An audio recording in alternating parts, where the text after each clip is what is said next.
How to save money fast on a low income. By the end of this video, if you keep watching, you will know exactly how to save $500 a month every month. That is $6,000 a year while making like $9 to $10 an hour. If you don't know me already, my name is Annie Yang, and for the first few years after high school, I worked shitty low-wage jobs. I'm talking like $3 an hour under the table because my boss didn't want to pay me more and he knew I wasn't qualified for other jobs out there, to up to like just $10 an hour, which I thought was like, I was so grateful for $10 an hour because at one point I was making $3 an hour, right? But even then, every month, regardless of how much I made, I set aside $500 a month. And in 2 years, I had $10,000 saved up. I was living in New York City and I moved out of my parents' place. So I'm gonna show you exactly how I did it, exactly what my lifestyle looked like, so that you can replicate my process and do the same thing for yourself. Now, before I get started, I want you to think about what your life would be like if you had $10,000 in your bank account 2 years from now. Imagine what that would be like. How would you feel? And I can guarantee that you will feel a sense of peace, a sense of security, and a sense of freedom. Freedom from things that were holding you back before. Freedom from everything that you felt limited you. Freedom from the stress that came with working a low-wage job and not knowing for sure whether you could afford to pay the bills. Freedom to know that even if you work a shitty job that doesn't pay very well, with a mean boss that's like counting every second of your bathroom break, that doesn't give you any benefits, no sick pay, no holiday, and no flexible time for you to even like come in a bit late one day so that you could go to the doctor and check on your health, right? Freedom to know that you don't have to work a job like that, that you have options in life, okay? That's what I want you to know. 2 years from now, $10,000 Freedom Fund. So let's get started. First things first, housing. Housing is the most expensive thing you will pay for every month. And chances are, if you're low income, you are a renter. If you are still young enough, if you still live in the same city as your parents, and if your parents are okay with it, move back in with your parents. There's absolutely no shame in living with your parents. You know, apparently like 30% of adults under 30 years old are still living with their parents. So this is considered normal. No shame whatsoever. But I don't want you to move back in just so that you could have more spending money for yourself. What you should be doing is paying your parents a reasonable amount of money in rent. It depends on where you live and the cost of living of that area, okay? But $100, $200, whatever, make your parents feel like they're at least getting some money for the fact that you are living under their roof again. Therefore, you're using up some utilities, you're using up some of their food if they're cooking for you, things like that. Pay them a bit of money. But in the meantime, while living with your parents, save up the money. Save up your money so that you can move out and become a financially free adult and that you don't have to rely on your parents anymore. Don't just use the extra money that you have to spend on whatever. Set all that money aside. Set like 50% of your income aside. This is actually what I did in my first full-time job. I was being paid a salary of like $120 a week, right, in cash.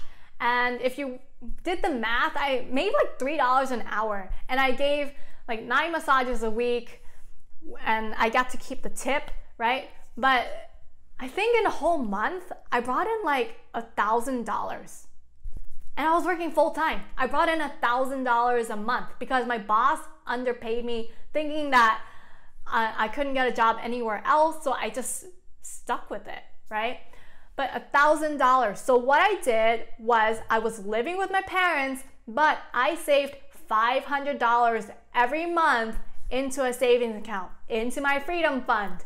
And then the other $500, I think I spent like less than 100 of it toward my public transportation, and I spent some money on food. I would pay for my own lunch ingredients, and I paid for my own phone bill. And then the rest of that was spending money for myself. Make sure, if you're living with your parents, to have a game plan to move out. Have a game plan, have a target date, and work toward it. Now, if you don't have that luxury of living with your parents and you're a low-wage earner, you can still do it. You can live in an apartment with roommates, you can rent out a single room, and if possible, you can even have a roommate in your room so that you can split the rent for that room in half.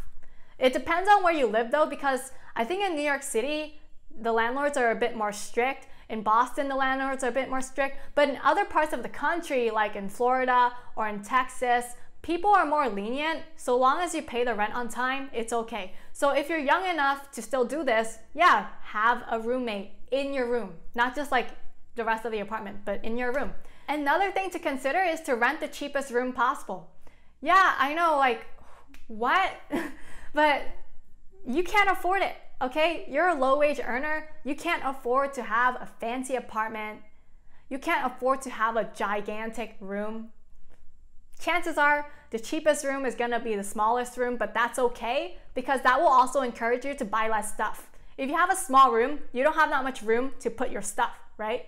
Chances are you're not gonna spend money on stuff anymore. And in regards to housing, I want you to let go. Let go and release the idea that you deserve to have more, that you deserve to have more privacy from people and you deserve to have your own space, probably because you're thinking, well, I'm 25 already, by now I should have my own place, you know, or like I'm 40, I shouldn't be having roommates anymore. Let go of the idea. Oh, or even like I'm married, I shouldn't be having roommates anymore.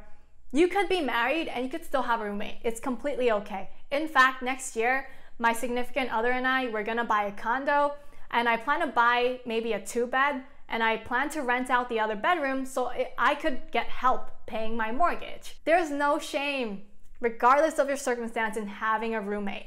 I think one time I was at the subway station waiting for the train to come, and I was overhearing this conversation between two teachers, and they're both millennials. And one of the teachers said, oh my God, I feel like it's so hard to keep up. I pay like 50% of my income in rent. And then the other one said, oh my God, I just moved in with my boyfriend and I just got into a ton of credit card debt because I wasn't ready for the amount of money that I was about to spend. Listen, your housing, ideally, your housing expense should be less than 25% of your gross income. And if you have to go up a bit, maximum 30. 50% and you're pushing it. I went up to that teacher and asked him, like, why are you spending 50% of your income in rent? And he said, well, I really want my own place. I don't want to have roommates. I really like my privacy. This guy was willing to spend $1,600 a month for a 1-bedroom apartment so that he could live alone instead of like renting out an $800 room for rent and then saving this $800 for his future. The next thing that you have to save money on is utilities. Utilities, you're always gonna have to pay for it. You don't have to hate paying utilities. I meet a lot of people and they hate paying their bills. Even when I was low income, I loved to pay my utilities. You know why? Because I made sure my utilities were so low that it's guaranteed that I can definitely afford to pay on time every month. I love to pay my bills. So how can you lower your bills? I think the biggest way to lower your bills is to control the heating and cooling of your apartment. In the winter, set the heat to 68 degrees Fahrenheit, and in the summer, set your AC to 78 degrees Fahrenheit. And you might be complaining to me, oh my God, that is way too cold for the winter and that is way too hot for the summer. But you know, honestly, if you're low income and you're going to make it your goal to save money, to save $500 a month, there are sacrifices to make, right? So what you have to do is you have to find other ways to keep warm in the winter and find other ways to keep cool in the summer. You might not even stay in your apartment during the summer. You might choose to go out every day, choose to hang out at the library or the cafe rather than staying at home. It could mean in the winter, you're gonna have to bundle up. You have to wear socks, you gotta wear your scarf, you gotta put on your hoodie so that you can keep your head warm. One easy method I use to keep my heating and cooling bills low every month is in the winter, I cover up my windows with window insulation, because I read that 10% of the heat in your home escapes through the windows and through your doors. So if you could keep that properly insulated, then you could save a lot of money. And I also installed door sweeps on the bottom of my doors to make sure that wind doesn't come in from under the door, because that also contributes to how cold my apartment will feel. And in the summer, I like to keep my curtains closed during the peak sunlight hours, because it's the sun that comes into the apartment that really adds to just how hot it feels. So if you could block out as much sun as possible, then it definitely helps. And then for electricity, another way to save money is to switch out your light bulbs. If you have those old incandescent light bulbs, what you could do is you could buy CFL or LED light bulbs, because they're more energy efficient. So this is an upfront cost, but in the long run, it's going to save you more money. And when you leave the room, please make sure that you turn off the lights. Even if you're out of the room for just a minute, every minute that you do not have to turn on the lights definitely adds up, and you will have more money in your savings. And lastly, to save money on electricity, I like to turn off my electronics when I'm not using them. And on top of that, not just turn them off, but also unplug them, because even when an electronic is not in use, it's still sucking phantom energy. Now, if you find it too inconvenient to do that every day, then what you could do is you could buy a power strip, and then when it's nighttime and you're not using your computer anymore, yada yada, your TV, right? Then what you could do is you could just flip the switch, and then in the morning, flip the switch back on. Next up is cell phone bills. Did you know that the average American pays $80 a month for their cell phone bill? Wow, that's a lot of money. I have never had a cell phone bill that was more than $24 a month in my life. Like when I was a teenager, my cell phone bill was $10. Then a few years ago, my cell phone bill was $19 to $24. And right now, today, my cell phone bill is only like $15 a month. And how do I manage to do that? Well, I've never gone with the traditional big four companies. I don't go with T-Mobile, I don't go with Sprint, AT&T, and Verizon. They're very expensive, and they lock you into this 2-year contract that you're gonna overpay for. Instead, I always went with a prepaid plan. And I've told people to switch to a prepaid plan to save money, but some people are resistant to this idea because they're afraid that the reliability of the service isn't as good and that their calls are gonna drop. But come on guys, it's like 2019. Probably your calls would have dropped back in 2009, but nowadays there's so many cell phone towers and service is very reliable with prepaid plans. So you might want to consider that.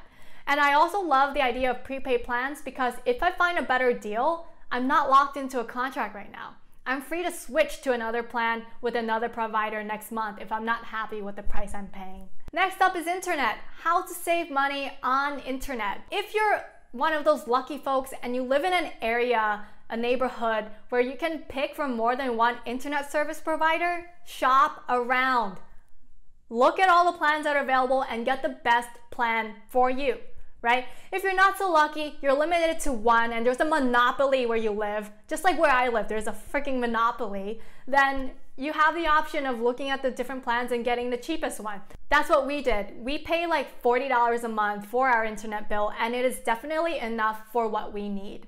If you want to be even more extreme, you might even consider not paying for internet at all. I've read some stories. Some people are very extreme. So what people do instead is they go to the library or they go to a cafe for internet. You know, nowadays, especially if you live in a big city, there's internet available everywhere. You don't necessarily need to have internet at home. The next thing you have to do is keep your transportation expense as low as possible. Here's the deal. If you're working a low-wage job that pays like $9 an hour, $10 an hour, or I think nowadays the minimum wage in some cities in the United States is $15 an hour. If you're getting paid that little, why work so far away?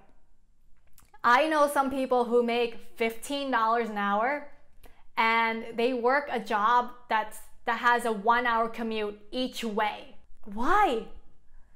If you're gonna be paid like that, you might as well work or start looking for a company that's much closer that pays you the same. Yeah, sure, I know you probably enjoy your job, but honestly, if you're in this kind of situation, what I would do is I would just try to find a job that's closer, because you're not getting paid to commute. While it's not as easy for you to control how much your boss pays you, you could just ask for a raise, but your boss might say no. What you could do is change location. When I worked like these low-wage jobs, I always chose to work within a walking distance. Look, if I'm gonna get paid $9 an hour, I'm not gonna commute more than 10 minutes each way. Let's face it, it's just not worth my time. My time is very important too. If not walking, if it was 2 miles away, biking. If I can't bike and this job was 3 miles away, then I would take the train. If I had to take the train, then I would probably take the train in the morning when I'm really in a rush to get to work. So instead of taking a train to get home after work, I would walk home, or I would ride my kick scooter to get home, because both were free. If you're not lucky enough to live in a city or town that has good, reliable public transportation, and it's just also not pedestrian friendly, not bike friendly, then you live in a car city and you just have to own a car. But you don't have to buy a new car, you don't have to buy the most expensive car, and you don't have to lease your car. You don't have to buy a pickup truck because a pickup truck wastes a lot of fuel. What you could do instead is you could buy a cheap used car that's been maintained well throughout its lifetime, and it's also fuel efficient. And I recommend you buy this car with cash outright. If you really don't have the funds to buy a car with cash, then you're going to have to finance. Otherwise, how else are you gonna get to work? But try to get the best interest rate possible and try to negotiate the price of the car down as much as possible too. And lastly, you gotta save money on food, because you need to eat food in order to live. Here's the thing, if you're low wage, you honestly cannot afford to eat out, ever. When I was making very little money, I think the most I ever ate out was once a month. It was like a special date with me and my boyfriend, and expensive to me was like $25 for a meal. Because honestly, when you're making that little and you do the math, you're just thinking to yourself, oh my God, it took me 3 hours of work just to make this money so that I could eat this lunch. It's not worth it. So what you could do instead is cook every meal, and cook every meal from scratch, because that's cheaper than buying processed, packaged, frozen foods. It really is. If you buy all the ingredients whole and you chop them up and you cook them yourself, you're gonna save so much money. And another way to save money is by eating vegetarian, because let's face it, it's much cheaper. I think a lot of people claim that eating vegetarian is too expensive, but honestly, if you look at the math, right, the price per pound for vegetables is much cheaper, right? Chicken is like $4 a pound. Beef is $8, $9, $10 a pound, sometimes $13 a pound, depending on the cut. But vegetables in general are between $1 and $4 a pound. It's much cheaper. So when I was low income, I only ate vegetarian. It's only now that I stopped eating vegetarian because I found out that I was iron deficient, so I have to eat beef in order to get enough iron in my diet. But even then, I don't eat that much meat in a given week. I think in a given week, I eat about half a pound of beef and half a pound of salmon, and that's it. The average American eats half a pound of meat a day. A day! Think of how much money you could save if you stopped eating so much meat. And I know it's a very controversial opinion, but if saving money were so important to you that you were willing to change your diet for it, please give it a try. In this entire video, I only talked about how to cut necessities. But how do you save money on everything else? Let's be honest here. When I was making like $10 an hour, I cut those expenses as low as possible and I saved $500 a month. What else did I do? Well, I didn't buy anything. I lived like I was broke because I really couldn't afford to buy anything. And if I had to buy something, everything I bought was either used from eBay or from Craigslist. I rarely bought anything new. All the clothes I bought were secondhand. All the furniture I got was secondhand. Almost everything I owned was secondhand. And I didn't even own that much stuff. Like, I think all of my stuff at that time in my life could fit into 2 suitcases. Rather than spending money on stuff, I made sure to have cheap hobbies, and whenever I wanted to hang out with my friends, I would have to find like either free or cheap events that we could go to, and we would have to eat at cheap restaurants. Honestly, if I had to do everything all over again, I would do it exactly the same way.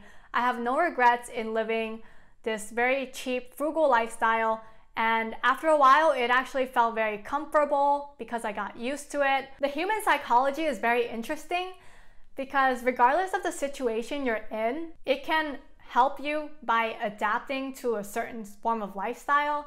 And you know, after a few weeks, you get used to it and it actually ends up being very comfortable, and you learn to be grateful and content with everything that you have. This is why when people progressively earn more money throughout their career, they tend to buy more stuff and they adapt, right? Their brain adapts to this new lifestyle, and all of a sudden, eating out for lunch every day becomes a norm. It's because your brain adapts to whatever situation and environment you're put in. So there you go. That is how I saved $500 a month every month on a low income. If you want to learn more ways to save money, I am a published author and I did write this book, 1001 Ways to Save Money. Quit flushing your hard-earned money down the toilet.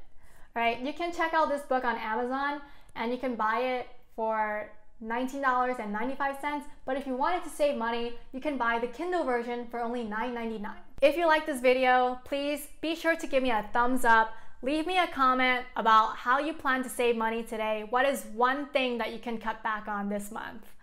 And please be sure to share this with your friends if you know that they're working at a very low-wage job. Also, do subscribe to my YouTube channel, The Margarita Mind, because I do plan to produce more content like this in the future if this is what you like. And I will see you next time. Bye.